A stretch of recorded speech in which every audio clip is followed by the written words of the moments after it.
And it's a concern for so many Indians looking at the dream of spending time in the United States, perhaps living over there. And that's what I thought we're going to focus on in this part of the program. The question is the American dream ending for Indian nationals? Now, let's bring up a couple of details on what exactly I'm talking about. There are stricter F1 visa rules for students with a 38% drop in issuance in 2024, which discourages Indian students from applying to US universities because of approval uncertainties. There are stricter H-1B policies, including higher fees and a 38.6% drop in the 2025 lottery registrations, making it tougher for Indian nationals to secure visas. What do you mean by lottery, you may ask? Well, because India has gone above its country quota, there are a large number of nationals who, for a limited number of births, get through a lottery system, which is unfair at one level, but that's the way it is. It's all tougher for Indian nationals to secure visas, reducing their chances and deterring US study and work plans. There are waits for green cards as well, sometimes decades. That makes the US education system less appealing. It pushes Indian students who want to go to America, get an education, get a job, and then ultimately move to an H-1B if they are sponsored by a company, and ultimately a green card. But if that entire process is difficult, it progressively pushes Indian nationals to go to countries like Germany and Australia. A few years ago, we would have said Canada, but that appears to be changing as well. Visa revocations for minor infractions affect over 300 Indian students. They create fear, leading some to defer or cancel US university applications. There are new AI social media checks, unfairly cancel visas for Indian nationals. Many say that it's unfair, and that creates a fear and uncertainty. There's also a reduced optional practical training or OPT opportunity, which lowers postgraduate job prospects and causes a 28% drop in US-bound Indian admissions. There's a high US tuition cost combined with visa and green card uncertainties, which make alternative destinations like Australia perhaps more attractive for Indian students. So those are the larger concerns. I'm going to bring up our panel at this stage to try and get and understand what the situation is. I'm joined by Sudhanshu Kaushik. He's the Executive Director of the North American Association for Indian Students. Dr. Bharat Barai, Chairperson of the US-India Community Foundation. Jitin Chawla, a career counselor. Gaurang Parekh, an immigration lawyer. Ajay Jain Bhutoria, and Matt Klink, who's a Republican strategist. In fact, let me come to you first, Mr. Klink, since you're here for a short period of time. There are many in India who say that despite the extremely close relationship between India and the United States, despite the absolutely astounding performance of Indians who became American citizens or American nationals at birth in the American system, Indians are not as welcome in America as they were just a couple of years back. That's the broader thought. How would you respond to that? Well, let me reframe it a different way. I think that in general, America's immigration system, we're actually finally enforcing the laws that have been in place for a long time. We, meaning the Trump administration. I think that clearly a significant number of people from India are still immigrating to the United States. They still want to come here. It is the sought-after destination. The fact, though, that we have to remember that if students do come to my country, you're guests of my country, and we want to be treated with respect. And look, if the students make the decision to go to Germany or to Australia, I guarantee you that there will be enough Indian students in India, H-1B visa holders, who are still going to try to come to America because it remains the land of opportunity, and you can make your fortune and do a heck of a lot of good, more in America than you can in any other country in the world. So just the fact that we're enforcing our immigration laws and that we are cracking down on students that if they have criminal records or if they are rabble-rousers, go somewhere else. Look, there plenty of opportunity still exists. So yes, the American dream is still alive and well. It just has a few conditions on it that make common sense if you're an American citizen. Mr. Klink, I think one of the worries has to do with visa revocations that have impacted 300 Indian students so far over minor issues, parking issues, minor legal issues.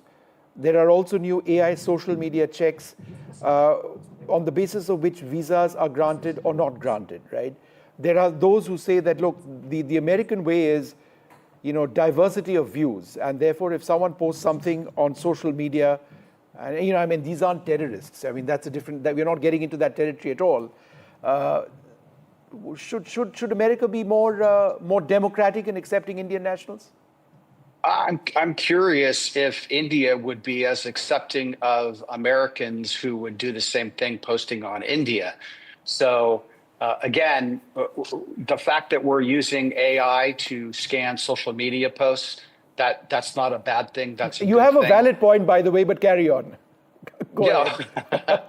So look, I just think that in general, going back to what you ultimately said, that if you have committed crimes, I think that is a problem. I would definitely agree with you, though, that if you have an unpaid parking ticket, or if you made a illegal left turn, I think that that's something that must be viewed differently. And I think that you've even heard Republican senators like Senator Langford from Oklahoma raise that very issue. Just tell us what the rules of the road are, to continue the driving analogy. And I think that, again, this is all going to play out. I do think, though, what we're seeing initially is, because the immigration laws were so loosely enforced for so long by both Republicans and Democrats, that right now they're being very, very strict, and that we will find a level of accommodation, because we do want people who are willing to learn, people who want to attend American universities, who are going to contribute to American society. And that description defines Indians who come to this country, who have prospered and done some amazing things for my country as well as for the world. So it all is going to shake out in the back end. And again, I will reiterate, America is still the land of opportunity. The streets are paved in gold, and we want people from your country to come here. They're just going to ask a couple more questions before they're allowed to emigrate. Sudhanshu Kaushik, is it as simple as Matt Klink makes it out to be, that, look, America remains the land of opportunity? Or do you believe that after Donald Trump came in as president, and with the new guidelines, it's tougher, not just at the level of getting a visa, but progressing from a student visa to an H-1B to a green card to American citizenship? Yeah, I mean, it might be simple, as Matt says, for someone that's not a person of color. But I partially agree with Matt. I think that there are boundless students and young Indians who would die at the opportunity, and literally do on the border, to come to the United States. But I want to ask Matt, and I want to ask you, to what degree is this kind of overconfidence? You have made life, and not you as in Matt, obviously, but the immigration system so complicated for students, for young people. They can't go back if their parents have, unfortunately passed away. They can't be part of intimate moments. They spend 10, 20, 30 years waiting. You have to work in extreme conditions to be able to even make a living wage. How are you going to keep attracting this talent that has really done exponentially well in the United States for the United States, if you're going to make their lives hell and continue to make it more pressure? I mean, right now, like you said, Vishnu, we looked at about 12 to 1,300 of the students who had their F1 visas rescinded, and about 300 to 400 are actually of Indian origin, with Indian passports. Now, when I look at that number, and I'm like, okay, were they participating in a protest? All right, I'll give you that one. Not allowed. Were they part of some gang, which none of them were, but let's just say I'll give you that one. But when I look at, as we said, small misdemeanors, right? Like when you're literally looking at parking tickets or getting into a brawl where there was no crime placed at all, it's excuses. And it's putting a fear in students. It's putting a fear in those that honestly contribute over $260 billion to the U.S. economy, not to India's economy, to the U.S. economy. Why make their lives more difficult? I mean, look, Trump says, and he is a good deal maker. How is this a good business deal? Dr. Bharat Barai, how would you respond to that? That besides anything else, this doesn't make economic sense for America? Well, the situation is most of the students, most who are on H-1B visa, most who are on green card, and most who are citizens like me, we have no difficulty. What has happened is, yes, it was a land of opportunity when so many students were coming in earlier years. But there are only so many tech jobs that are available, and those tech jobs have been filled up. So now there are almost 300,000 Indian students who have come, and they all want jobs in the technology field. But unfortunately, with so many students looking for jobs in tech sector, there are only so many jobs that are available. They do want to give it first to the people who are citizens. So I don't think that they have cut down. What it is that the number of job openings that are available are fewer. Same thing happened for the doctors. In 1960s and 70s, so many doctors came to this country, like myself. But now the residencies have become very difficult because hundreds and thousands of people want to come, but the number of residencies that are open are so far fewer. I agree that some of the people whose visas were canceled or revoked, they had minor traffic incidences. So that probably should shake out. And when the Consul General talked to me, I said, give me the list of at least 8 or 10 and what kind of thing that committed for which their visa was revoked. And as chairman of the US-India Community Foundation, we will be willing to write to our congressman, senator, president that this is not right. So I think some things have gone overboard, but that will probably be corrected. Didi Das also joins us. Didi, a lot of young students who spend crores of rupees, in some cases upwards of 2 crore rupees, to get a degree in the United States at the undergraduate level, say that at least give us the opportunity to work in the United States under the OPT, or the Optional Practical Training Scheme, right? And if that's going to end up being cut down or denied, then is America at all likely to remain a destination of choice for Indian students? Well, as somebody who came to America to do my undergrad degree, I can safely say if you look at the numbers, undergraduates actually account for a very small fraction of the international student body in America. It's primarily master students. Sure, but the question remains, master students. Yeah.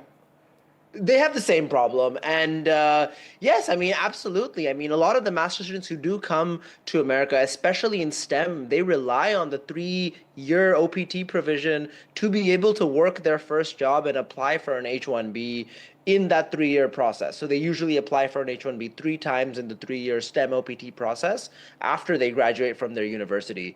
That does account for most of the international students. And in fact, most of the Indian international students are coming to America for a master's in a STEM field. So cutting down on the OPT would absolutely make that non-viable. A lot of these students are coming on loans, and they rely on those jobs to pay off their loan immediately after they graduate from their degree. Ajay Jain Bhutoria, there was a sense a couple of months back, shortly after Donald Trump became president, that he said that, look, there are people who come to the United States and they seek an H-1B visa, they seek a green card, and they are outstanding contributors, they've done extremely well, and that there needs to be a system which takes them down that route of H-1B and perhaps green card. But since then, do you believe that the sentiment in the US government appears to be changing? Absolutely. I mean, this is what we want when we were campaigning for Biden and Harris, that their Project 2025 will take away a lot of democratic rights, and this is exactly what we are seeing in the play. So over last 24, over 300,000 Indian students came, and the number is increasing every year, and it may be like higher than what I'm saying. So Indian students who are coming here, not taking the jobs, but they're creating billions of dollars of revenue for universities and the cities they live in, and they're contributing to creating jobs. And then there are skills which are not fulfilled by local people and there's a huge demand. And Elon Musk has been, a strong supporter of H-1 visa, and he wants more qualified people on there. But what the reality is that over 1,000 students from different countries, including Indian nationals, received email for people who have done a traffic tickets or DUI, which is understandable. But then for minor issues, they were sent out, and who are in the final year of their college, or who are in the third year, and they are asked to leave. Their degrees, whatever amount they have paid, they had gone wasted. So much hard work has gone wasted. So this is not acceptable. And we are raising this through the Democratic members of Congress and Senate, and to address this issue. As someone pointed out earlier, lay the ground rules that if there's a traffic violation, you'll be deported, or then people will know that, these issues. But these were never part of the student visa or H-1 visa. And people, and they're taking away the freedom of speech. President Obama voiced against it, that if you have put a post against the Trump administration, I totally understand that if you are supporting terrorist organizations like Hamas, you should be deported. But even if a simple post, they are being deported. I met a student who's from Jaipur, Rajasthan, and who was came to San Diego to study there, and he was over a weekend. His 4 friends were traveling by a car. One of his U.S. citizen friend was smoking weed. He was not smoking, but they stopped. He was not carrying his visa documents with him. The ICE took him in detention and put him almost 28 days in detention. The lawyers had to work hard to get him out and get deported. He did not put any crime, but that's how the reality is right now. So it's a tough situation. I think the students should hang on, follow the rules, and stay in the campus. And they should not be, working outside the campus. A lot of students used to work in grocery stores and restaurants. They should not do that. They should strictly follow the new rules, which are laid out till we get this fixed. Gaurang Parikh, as an immigration lawyer, would it be increasingly your advice to Indian nationals to think twice before going to America? If they follow proper laws, immigration laws, they should be okay in USA. As my earlier speaker noticed and said that they should follow the student visa rules and regulation, there shouldn't be any problem staying in USA. However, we have seen that many students go out of the campus and work there in a grocery store. They participate in protests, and hence their visas are being revoked. So my advice to Indian students, not to follow other people, other students. Do not work off campus. Do not engage into any other activities. Activities which are allowed under the student visa regime, only do that. Should not go out of their campus and work there. If they work or they do anything illegal, their visas are going to be revoked. Jitin Chawla, since we are spending so much time talking about students, as a career counselor yourself, you would be advising young students about their course of study.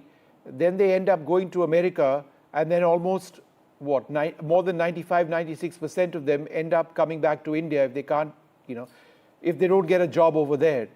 And an American degree doesn't necessarily get them a very decent job in India. It may not get them a job at all.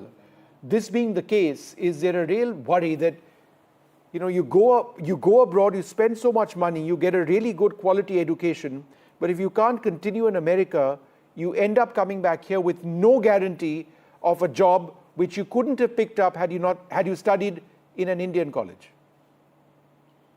So I just divide into 3 areas. So one is students who are planning to go. Second, students who are going now, now this September they'll be reaching. And third, students in US.